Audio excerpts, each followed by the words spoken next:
배종환 의원님. 우선 이 판결 자체에 대해서 법리적으로나 예. 상식적으로나 도저히 참 이해할 수 없다라는 데 대해서는 국민적 공감대가 형성되어 있는 것 같아요. 예. 법조인들도 마찬가지고. 예. 그런 문제도 왜 있잖아요. 도대체 왜 이런 상식 밖의 판결을 했느냐. 첫 번째 추정 원인은 네. 김앤장이에요. 아하. 남편이 김앤장이시죠? 조윤선 전 장관도 김앤장 소속이었고 어허. 남편도 현재 김앤장 소속이고. 그렇죠. 그러면 과연 이제 황 판사, 부장 판사 이분이 퇴임 이후에 김앤장에 갈 수 있는 오호. 포인트를 정립하는 것은 아닌가. 이건 하나의 어떤 합리적인 추정이고요. 두 번째는 이제 감정적 정서적. 정리가 딱 와요 가슴에. 네, 그러니까 예. 감정적 정서적인 부분인데 뭐 남편이 눈물로 읍소하면서 사부곡을 읊어대고 또 조윤선 전 장관이 아주 불쌍한 모습을 보이고 예. 그 이면에는 이들이 모두 황 부장판사와 서울대 법대 동기라는 게 또 작용을 하죠. 같은 끼리끼리 서로 알고 지내는 서로 친분이 있는 동문끼리의 예. 그런 사적인 감정이 개입된 게 아니냐 이런 좀 의혹이 있고요. 예. 결과적으로 보자면 과연 그러면 이 판결이 조윤선 전 장관에게 유리할 것이냐 저는 그렇지 않다고 봅니다. 1심으로 끝난 게 아니니까. 끝나기 아니 당연히 항소 들어갈 것이고요. 예. 과연 2심 항소심에서 이러한 국민적 부담을 느낄 수밖에 없고 좀 더 엄격한 법리 검토를 할 것이고 사실관계 검토를 할 것이고 예. 형평성 고려할 것이고 그러면 조윤선 전 장관 잠깐 동안 자유 누리다가 오히려 더 엄한 채찍을 맞을 우려가 더 큰 거죠. 예. 장기현 의원님. 어제 율사를 통화를 해봤더니 이 지점을 지적을 해요. 한 팀이 들어간 건데 한 그룹의 문제인데 그중에서 한 명만 딱 속단해갖고 일단은 저 같은 경우에는 법원 판결은 존중을 해야 된다고 생각을 하고 예.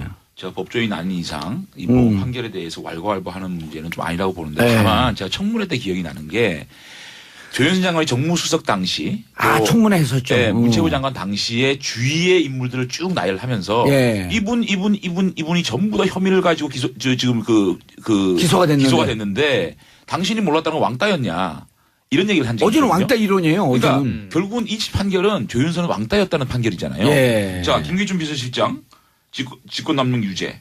그다음에 김종덕 문체부 전 장관 유죄. 신동철 전 정무비서관 유죄. 예. 정관주 전 문체부 차관 유죄. 제1차관이죠. 김상률 전 교무수석 유죄. 김소영 전 문체부 비서관 유죄. 모두가 이 블랙리스트 관련된 분들이 시형을 다 받았는데 조윤선 장관만 이 블랙리스트 부분에서 무죄거든요. 그렇다면 이 사건을 둘러싸고 있는 상황 속에서 조윤선 장관은 왕따였다는 얘기잖아요. 그러니까 왕따 판결이죠. 아, 그렇죠. 그러니까 그런 것들은 우리 국민들이 볼 때 어떨지. 그러니까 국민적 정서에서 과연 맞을까. 저 네. 법조인은 아니니까 어쨌든 법원 판결. 국민의 한 분 아니에요. 그러니까 국민을 대표하는 국회의원으로서. 그러니까 법원의 판결은 존중을 하지만 예. 제가 청문회 때 왕따였냐고 물어봤잖아요. 결국은 왕따였다. 이렇게 판결 한 거 아닙니까? 그때 왕따 이론을 이미 하나의 힌트를 줬네. 내가 가이드라인을 주셨네. 가이드라인을. 에이, 장기훈 장기훈 때문에 때문에. 모두가 다. 이런 방송 나가면 또 제가 또 비난을 촉조합니다. 아닙니다. 장기훈 의원이 그때 왕따 이론에 맹아를 줘서. 아니 그래서 왕따였냐 그랬더니 조윤선 장관이 왕따였는지 모르겠지만 이러시더라고요. 근데 법원 판결 자체는 넌 왕따였었다. 조윤선은 왕따였다. 이런 거 아니에요. 조윤선 모르게 진행했다 이거 아니에요. 당연히. 그런데 율사들이 이런 얘기를 해요. 아까 이제 두 분은 이거 제 2심에 가면 뒤집힐 가능성이 있다. 근데 율사들 무척 우려하는 게 이거는 예를 들어 조직폭력배의 한 집단이 들어가는데 그중에 한두 명을 무죄로 낼 수 있는 새로운 판례 완성이기 때문에 재판부가 2심에서 그냥 넘어가지 않을 것이다. 두 번째, 이분들이 지금 블랙리스트 갖고 이 재판을 받고 있거든요. 근데 직권남용에 의한 권리행사 방해는 화이트리스트도 그렇죠. 해당된다는 거예요. 화이트리스트는 지금 수사도 안 하고 있다는 거거든. 거기에서 유죄나오면 어떡할 거냐? 근데 이게 지금 이 판결의 의미를 조윤선 장관의 포커스를 맞추면 그런데 예. 블랙리스트는 헌법 정신을 위배한 범죄라고 선언을 했습니다. 그죠? 이게 굉장히 중요한 포인트예요. 예. 이 사건의 핵심 쟁점이 블랙리스트 작성을 정책적 판단이냐. 예를 들면 헌법 정신을 위배냐? 위배냐 아니냐. 이 판단에 대해서는 위배다라고 지적한 거거든요. 그래서 앞으로 어떤 정권도 이렇게 문화 정책이나 이런 것들을 정책적 판단이라고 해서 편향성 있게 지원하면 안 된다라는 법원의 판결이 있었거든요. 예. 이건 굉장히 중요한 지점이고 다만 우리들이 국민들이 분노하고 있는 조윤선 장관이 왜 전체가 이것은 유죄고 헌법 정신의 위배라고 판단을 하면서도 왜 찍어서 핀셋으로 조윤선 장관은 무죄를 줬느냐. 요 문제잖아요. 그 문제에 대해서는 이제 상급심에서 또 판단을 한 문제고 그 왕따였다라고 예. 판결을 할지 아니면 예. 왕따가 아니었다고 판결을 할지는 좀 지켜봐야 될 것 그때 같습니다. 청문회에서 예.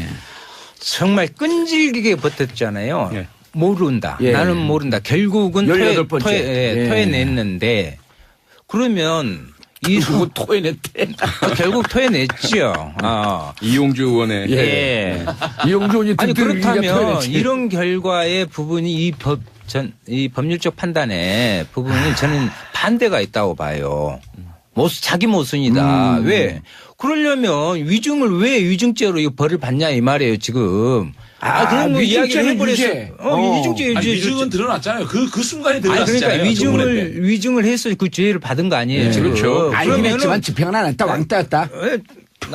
이거 하고 있습니다. 그러면 될 건데. 그리고 아까 이제 봉도사께서 예. 지적하신 또 하나 남은 게 있어요. 그것도 직권남용의 한 대상이에요. 화이트리스트. 응? 거기에서 그것은 특히나 이득을 준 불리함을 넘어서 이득을 준 혐의가 있을 수 있다는 거죠. 예. 그래서 더 무거운 죄를 받을 수 있어요. 그래서 아까 표 의원님이 말씀하실 때 2심으로 가면 이거 수 잘못 쓰신 것 같아 이게. 그러니까 이게 지금 판결을 그대로 받아들이면 어떻게 되냐면 위증은 유죄인데 직권남용은 무죄잖아요. 예. 그러면 본인이 인정한 것만 재판부에서 받아들여 준 거예요. 쉽게 예. 말하면 그날 청문회 직전에 보고를 받아서 블랙리스트라는 것이 존재한다는 것은 알고 있었다라는 것이죠.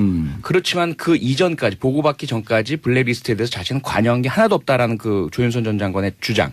요것을 그대로 받아들여 준 것이거든요. 그러면 이것이 왕따, 투명인간 여러 가지 지금 학설이 난무하고 있는데 조윤선이라는 사람 자체는 문화체육부 장관으로서 단 1의 능력도 장악력도 통제력도 또 업무도 수행하지 않았다는 거죠. 그럼 직무유기입니다. 사실은 그렇게 보면. 근데 직무유기로 기소가 안 되었으니까 그런 것인데 완전히 문제가 있고 이 전반적인 반헌법적인 국정농단의 사태의 중심에 있었던 사람으로서 왕따 내지 투명인간 내지 무능력으로 인해서 죄를 물을 수 없다라는 그러한 판결을 내렸다면 여기서는 충분한 설명이 뒤따라야 합니다. 예.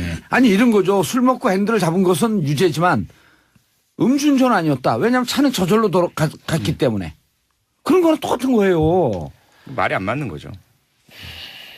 근데 사실은 제가 이제 블랙리스트 부분에 대해서 예. 법원이 어떻게 판결할 것이냐에 대해서 뭐 누가 유죄를 받고 누가 무죄를 받고 이런 걸 떠나서 정말 이건 중요한 거라고 이건 생각합니다. 통으로 가는 거 아니에요? 굉장히 중요한 거예요. 이게 만약에 법원은 정책적 지원에 차등을 두려면 합리적 근거가 있어야 되고 집행 절차도 투명해야 된다는 판결을 한 거거든요. 그러니까 블랙리스트 이런 문화예술 분야에 대해서 정부가 차별적으로 지원을 하게 되면 이거를 봄으로 인해서 우리의 정신세계 정말 우리의 철학, 사고 이런 것들이 굳어지는 아주 근본적인 잘못을 하는 겁니다. 이거는 우리의 상상력을 지배하겠다는 거 아닙니까? 얼마나 나쁜 그렇죠. 겁니까? 이 부분에 대해서는 어떤 국정농단보다 블랙리스트 부분에 대해서 제가 또 관심을 가진 부분이고 정말 이거는 정말 앞으로 어떤 정권이든 하지 말아야 된다는 이 판결인데 의미 있는 판결이지만 이거를 좀 더 엄하게 다스릴 필요는 있다. 그래서 헌법 정신의 위배라고 하는 것은 그렇죠. 정말 위험한 거다. 위험한 거. 이번에 지금 네티즌들이 분노하는 게 예.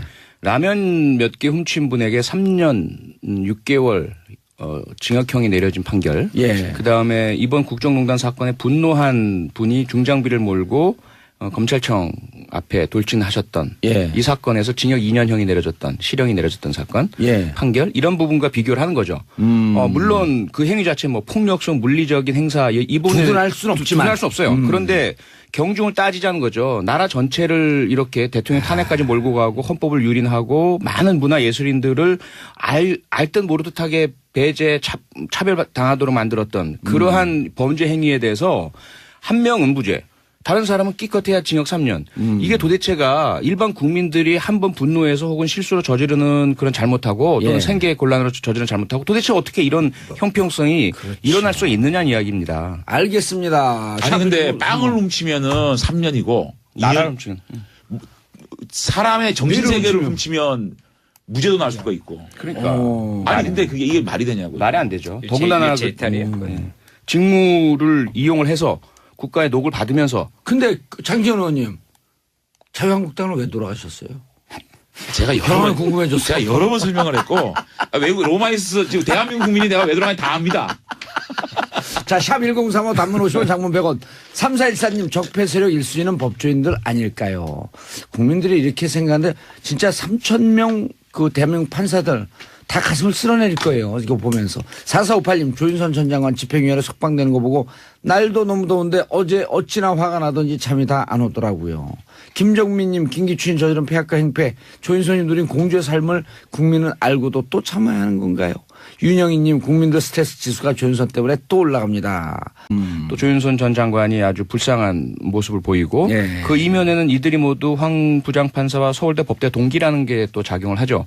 같은 끼리끼리 서로 알고 지내는 서로 친분이 있는 동문끼리의 예. 그런 사적인 감정이 개입된 게 아니냐 이런 좀 의혹이 있고요. 예. 결과적으로 보자면 과연 그러면 이 판결이 조윤선 전 장관에게 유리할 것이냐 저는 그렇지 않다고 봅니다. 1심으로 끝난 게 아니니까. 끝나기 당연히 항소 들어갈 것이고요. 예. 과연 2심 항소심에서 이러한 국민적 분노를 부담을 느낄 수밖에 없고 좀 더 엄격한 법리 검토를 할 것이고 사실관계 검토를 할 것이고 예. 형평성 고려할 것이고 그러면 조윤선 전 장관 잠깐 동안 자유 누리다가 오히려 더 엄한 채찍을 맞을 우려가 더 큰 거죠. 예. 장진호 의원님 어제 율사들 통화를 해봤더니 이 지점을 지적을 해요. 배종환 의원님.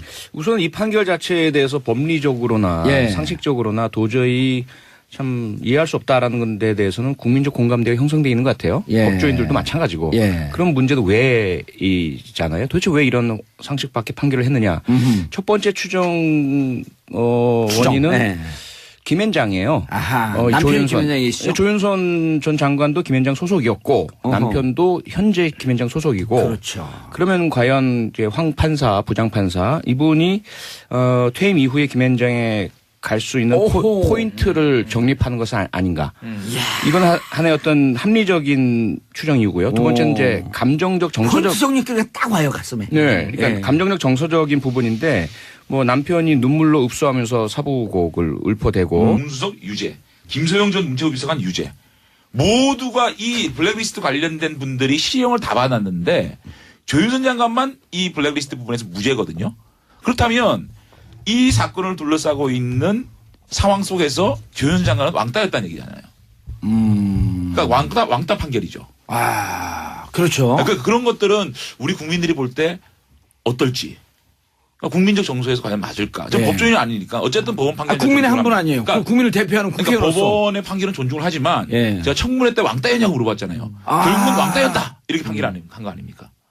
그때 왕따 이론을 이미 그 하나의 힌트를 줬네. 아, 내가 그 가이드라인을 주셨네. 가이드라인을 가이드라인을. 줬네. 에이, 장기훈 때문에 장기훈 그렇게 됐네. 때문에 모두가 다. 이런 방송 나가면 또 제가 또 비난을 한 팀이 들어간 건데 한 그룹의 문제인데 그중에서 한 명만 딱 속아내갖고 일단은 저 같은 경우에는 법원 판결은 존중을 해야 된다고 생각을 하고 예. 제가 법조인 아닌 이상 이 법원 판결에 대해서 왈가왈부하는 문제는 좀 아니라고 보는데 다만 제가 청문회 때 기억이 나는 게 조윤선 장관이 정무수석 당시 아, 청문회 했었죠. 네, 문체부 장관 당시에 주위의 인물들을 쭉 나열을 하면서 예. 이분이 전부 다 혐의를 가지고 지금 기소가 됐는데 당신이 몰랐다는 건 왕따였냐 이런 얘기를 한 적이 어제는 있거든요. 왕따 이론이에요. 그러니까 어제는. 결국은 이 판결은 조윤선은 왕따였다는 판결이잖아요. 예. 자, 김기춘 비서실장 직권남용 유죄, 그다음에 김종동 문체부 전 장관 유죄, 신동철 전 정무비서관 유죄, 예. 정관주 전 문체부 차관 유죄, 제1차관이죠. 김상률 전 경복주합니다. 아닙니다. 장기훈 의원이 그때 왕따 이론에 맹아를 줘서. 아니, 그래서 왕따였냐? 그랬더니 조윤선 장관이 왕따였는지 모르겠지만 이러시더라고요. 근데 법원 판결 자체는 넌 왕따였었다. 조윤선은 왕따였다. 이런 거 아니에요. 뭐 조윤선 모르게 진행했다 이거 아니에요. 당연히 그런데 율사들이 이런 얘기를 해요. 아까 이제 두 분은 이거 제 2심에 가면 뒤집힐 가능성이 있다. 근데 율사들 무척 우려하는 게 이거는 예를 들어 조직폭력배의 한 집단이 들어가는데 그중에 한두 명을 무죄로 낼 수 있는 새로운 판례 완성이기 때문에 재판부가 2심에서 그냥 넘어가지 않을 것이다. 두 번째, 이분들이 지금 블랙리스트 갖고 이 재판을 받고 있거든요. 근데 그 직권남용의